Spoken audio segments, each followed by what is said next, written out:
हरदीप सिंह निज्जर के कत्ल में 3 नहीं बल्कि 6 अफराद मुलविस थे। कनाडा में खालिस्तान तहरीक के रहनुमा हरदीप सिंह के कत्ल से मुतालिक अमरीकी मीडिया के तहलका खेज इंकशाफात। रिपोर्ट्स के मुताबिक अमरीकी मीडिया ने ऐनी शाहिदीन और CCTV कैमरा फुटेज की बुनियाद पर दावा किया है कि हरदीप सिंह निज्जर के कत्ल में 3 नहीं बल्कि 6 अफराद मुलविस थे। अमरीकी मीडिया ने ये भी दावा किया है कि खालिस्तान तहरीक के रहनुमा के कत्ल में मुलविस मुल्जिमान ने 1 नहीं बल्कि 2 गाड़ियाँ इस्तेमाल की। हरदीप सिंह की गाड़ी को मुल्जिमान की एक गाड़ी ने पार्किंग में ही रोका, जिसके बाद अचानक नमूदार 2 मुल्जिमान ने फायरिंग की। मुल्जिमान ने 50 गोलियां बरसाई, जिसमें से 34 हरदीप सिंह को लगी। अमरीकी मीडिया के मुताबिक एक ऐनी शाहिद ने बताया कि उसने मुल्जिमान का पीछा किया जो सिकोही के जैसे हुलिये में थे। मुल्जिमान भागकर एक और सिल्वर कार में बैठ गए जो उनकी मुंतजिर थी। ऐनी शाहिद ने बताया कि 3 मुल्जिमान पहले ही इस सिल्वर गाड़ी में मौजूद थे। एक मुल्जिम ने उसे पीछे आता देखकर उस पर पिस्तौल तान ली। ऐनी शाहिद के मुताबिक कैनेडियन पुलिस निज्जर के कत्ल के 12 से 20 मिनट बाद जाए वकुआ पर पहुंची।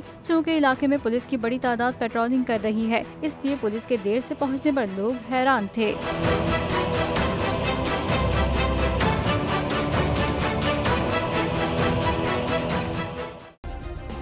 सब्सक्राइब करें और बेल दबाएं ताकि कोई खबर रह न जाए।